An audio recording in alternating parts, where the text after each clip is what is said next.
Time now for the day's business news with Yuka Royer. Hello to you, Yuka. Hi, Val. Beginning with the leaders of the world's two largest economies, of course, the United States and China, holding their first conversation in 7 months. And it's only the second since Joe Biden took office. Now, the US president and Chinese leader Xi Jinping spoke for 90 minutes on the phone in what both sides described as a candid conversation.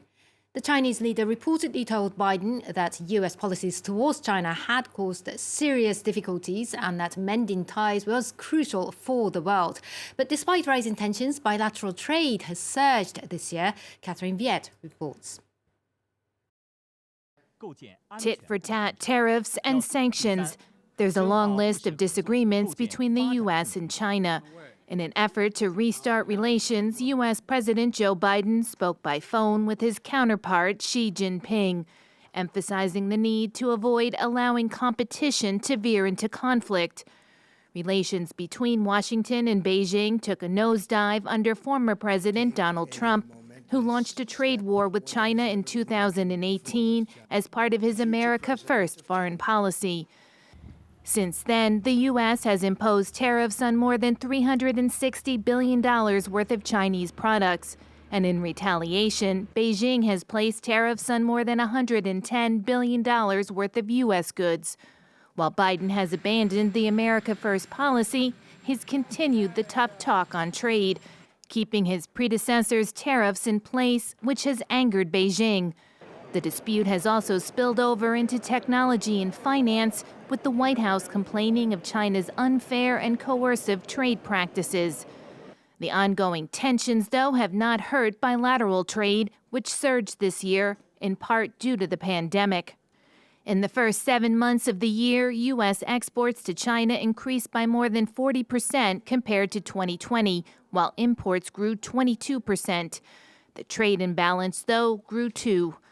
The Biden administration says it's in the process of conducting a comprehensive review of its trade policy with China. And Yuka, we're seeing this top-level conversation impacting the stock markets. Well, the news about both sides agreeing to try and improve relations has been uplifting for global markets.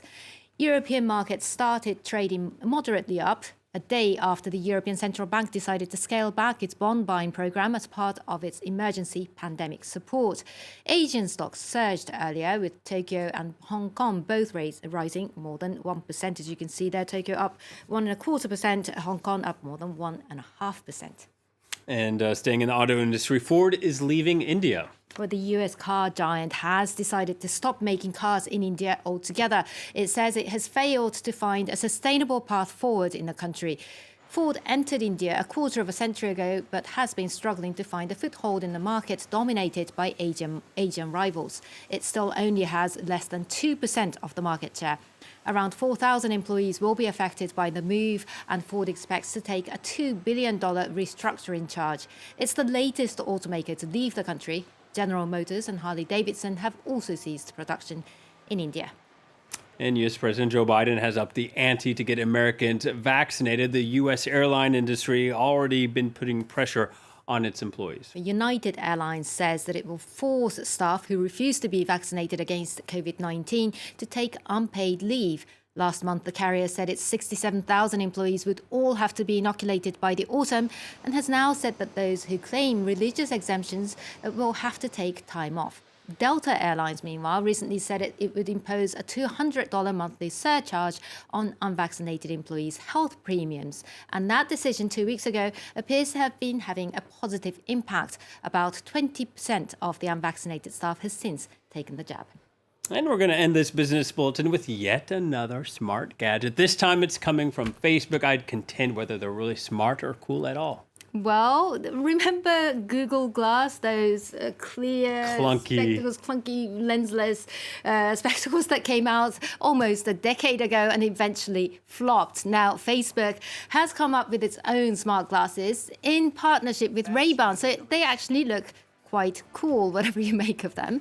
Wearers can listen to music, take phone calls, or capture photos and videos and share them on social media all through the spectacles.